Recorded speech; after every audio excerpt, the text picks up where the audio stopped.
बच्चों good morning. एक नाटक दिखाना चाहता हूँ मैं आपको। ये बच्चे खड़े हैं, ये व्याकरण पाठ, वो हिंदी का पाठ 5 व्याकरण परिवार, इसको ये दिखाएंगे। पहले इसके बारे में कुछ समझ लेते हैं। अपने देश भारत में एक ऐसा परिवार भी है जिसकी पहुँच हर घर में है। इस परिवार के मुखिया का नाम है श्रीमान संज्ञानंद महोदय। आप हो संज्ञानंद महोदय? ओके। इस परिवार की मालकिन का नाम है श्रीमती क्रिया देवी। कौन है क्रिया देवी? अच्छा, ओके। इस दंपति के 3 बच्चे हैं, एक पुत्र और 2 पुत्रियां। पुत्र का नाम सर्वनाम। कौन है सर्वनाम? ओके। बेटियों के नाम विशेषण और क्रिया विशेषण। कौन है? ओके। इस परिवार में 2 नौकर भी हैं जिनके नाम है संबंध बोधक। कौन है संबंध बोधक? ओके। और समुच्चय बोधक। कौन है? ओके। इस परिवार के एक और सदस्य हैं श्री विस्मयाद बोधक महोदय। कौन है? ओके। जो इस परिवार के मित्र हैं और सुख दुख में सदा उनका साथ देते हैं। तो शुरुआत करें गतिविधि की। चलो संज्ञानंद महोदय। क्रिया ओ क्रिया कहाँ हो तुम, तुम्हारे बिना मेरा कोई भी काम नहीं होता। मेरा खाना पीना पढ़ना लिखना जाना आना तुम्हारे बिना संभव नहीं है। मैं जानती हूँ तुम मेरे बिना एक पल भी नहीं रह सकते, चाहे भूतकाल हो या भविष्यकाल। मैं हर समय तुम्हारे साथ रही हूँ और रहूँगी, लेकिन वर्तमान काल में भी तुम मेरे बिना नहीं रह सकती। ऐसा क्यों? देखो, यहाँ टेलीविजन पर रंगमंचीय कार्यक्रम चल रहा है। मैं अकेले इस कार्यक्रम को देखूँ या यह ठीक नहीं है। तुम्हें भी मेरा साथ देना होगा। और हाँ, यदि वर्तमान में तुम साथ नहीं रहोगी तो फिर भूतकाल और भविष्यकाल कैसा?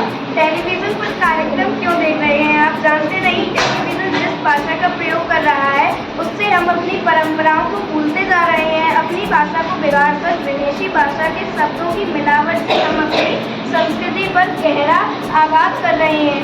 आइए भाई साहब, कुर्सी की ओर इशारा करते हुए बैठिए। कुर्सी पर बैठे जाते हैं।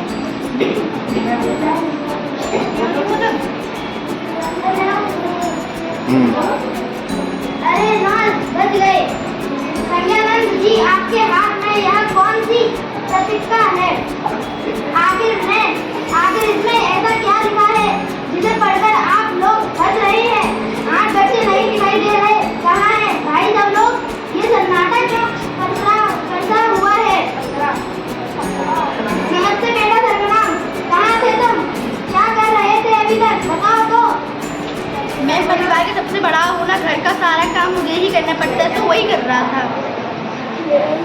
और हमारी दोनों बेटियाँ तो क्या कर रही थी?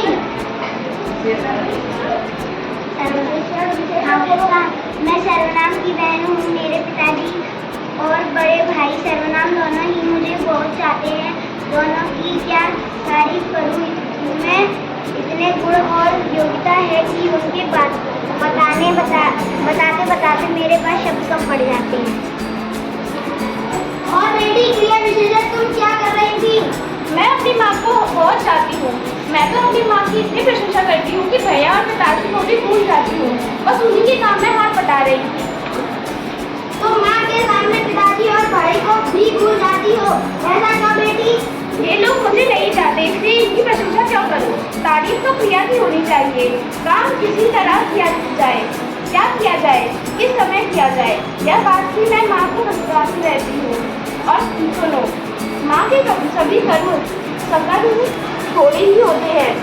कभी हंसती हैं, कभी रोती हैं, कभी गप्पे लड़ाती हैं, कभी भी कोई काम हुए, ये सभी अकर्म है। बस ठीक है। चलो भाई संज्ञानंद, आज तुम्हारे घर इसलिए आया हूँ कि लगता है तुम्हारे परिवार पर नियंत्रण नहीं रहा। सर्वनाम विशेषण क्रिया विशेषण घर के कामों में इतने लगे रहते हैं कि समाज में इनकी पहचान लुप्त होती जा रही है। अभी मैं रास्ते में आ रहा था तो एक लड़की को यहाँ कहते हुए सुना, मैं भी चलूँगा, तुम अकेले नहीं जा सकते। क्या उसका यह कहना ठीक था? पुरुष की तरह बोलता है, स्त्री की तरह बोलता। श्रीमान संज्ञानंद महोदय, आगे की क्या कहूँ? लोग अपनी भाषा में तुम्हें भी भूलते जा रहे हैं। मैं गया वह मैंने एक छोटी सी बच्ची से पूछा, बेटा बताओ गया गाय क्या खड़ी कहाँ खड़ी है? उसने कहा मुझे क्या पता। फिर मैंने पूछा बताओ काऊ कहाँ खड़ी है? उसने बताया यह रही। बताओ यदि यही हाल रहा तो कौन किसी की व्यक्ति वस्तु स्थान के बारे में सही बता पाएगा? आज सोहन नाम सही सुनाई नहीं दे रहे हैं। टिंकू चल पड़े हैं। मुझे तो डर लगता है तुम्हारे खानदान में बर्बादी होकर रहेगी। लोग भूल जाएंगे कि तुम्हारा असली खानदान क्या है। कैसे भूल जाएंगे, मैं जानता हूँ। मेरा वंश संस्कृत भाषा से चल रहा है। संस्कृत भाषा इस देश की सबसे प्राचीन भाषा है, जिसका व्यवहार ऋषि मुनि विद्वान कवि सभी करते रहे हैं। इसे देव भाषा भी कहा जाता है। उसकी संतानें प्राकृत भाषा एवं पाली भाषा के रूप में प्राप्त होती है। प्राकृत भाषाओं से ही अपभ्रंश भाषा का जन्म हुआ है। कहते हैं अपभ्रंश भाषा का अर्थ बिगड़ी हुई भाषा। यह नाम विद्वानों ने रखा था, लेकिन मैं जानता हूँ अपभ्रंश लोक भाषा के रूप में विख्यात थी। इसी अपभ्रंश से हिंदी का विकास हुआ। ओके, रुक जाओ बच्चों। अब इस गतिविधि को अपन कल कंटिन्यू करेंगे क्योंकि कालखंड हो चुका है। ओके, आप लोगों ने बहुत अच्छा कहा, थैंक यू। आपको अच्छा लगा बच्चों? अपन इस एकांकी को कल कंटिन्यू करेंगे। Thank you.